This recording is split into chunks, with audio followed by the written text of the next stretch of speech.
જો આજે એક નવું વૈજ્ઞાનિક જાદુ હું કરવા જઈ રહી છું. જો અહીંયા તમને એક કાગળ દેખાશે. આ કાગળ કોરો છે, પાછળ છે બધું છાપેલું, પણ એ બધું નકામું છે કે મારે કામનું નથી. આ ભાગ કોરો છે, અહીં કશું લખેલું નથી. હવે એને આ ગરમ લોઢી ઉપર હું એને શેકું છું. સીધો ગેસ ઉપર એટલા માટે નથી મૂકતી કે તો કાગળ બળી જાય, પણ લોઢી ઉપર હું એને શેકું છું. જો ધીમે ધીમે ધીમે ધીમે કાગળ શેકાતો જશે એમ એમાં કંઈક લખેલું દેખાશે, જે આમને આમ નથી દેખાતું, પણ ધીમે ધીમે કાગળ શેકાશે એમ એ લખેલું દેખાતું જશે. જોજો હં, જો ધીમે ધીમે દેખાવા લાગ્યું. જો શું લખ્યું છે, જો ધીમે ધીમે દેખાયું. જે ગરમ થાય છે ને એમ અક્ષર ઉઠે છે. તમને થશે કે પહેલાં તો આખો કાગળ કોરો હતો અને આ લખાણ ક્યાંથી આવી ગયું.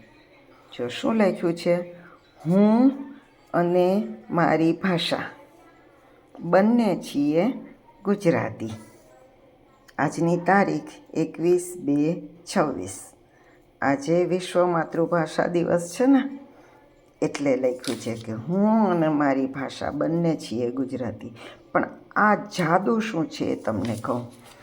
લીંબુનો રસ કાઢવાનો અને પછી એ લીંબુના રસથી મેં અહીંયા આગળ લખ્યું હું અને મારી ભાષા બંને છીએ ગુજરાતી, અને એને સુકાવા દીધું. સુકાઈ જાય પછી કાગળ કોરો હોય એવું જ લાગે, ખબર જ ન પડે કે આ કાગળમાં કશુંક લખ્યું છે. પણ એને પછી જ્યારે આ લોઢી ઉપર ગરમ કરીએ ને આપણે, ત્યારે ગરમીને કારણે એ અક્ષર ધીમે ધીમે ઉઠે અને જો આવા લાલ અક્ષર બની ગયા. તો તમે પણ કોઈ ખાનગી મેસેજ લખવો હોય ને તો આવી રીતે લીંબુના રસથી લખવાનો, અને પછી એને ગરમ કરીએ ને તો ધીમે ધીમે અક્ષર આવી રીતે ઉઠે ને ખબર પડે કે મેસેજ શું લખ્યો હતો. કોરો લાગતો કાગળ ખરેખર કોરો નહોતો, પણ એમાં આવું લખેલું હતું. બોલો કેવું સરસ કેવું સરસ જાદુ છે.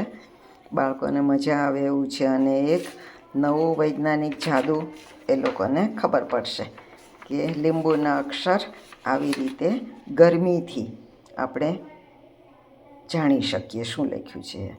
મજા આવી ને. નવા જાદુ સાથે ફરી મળશું. આવજો.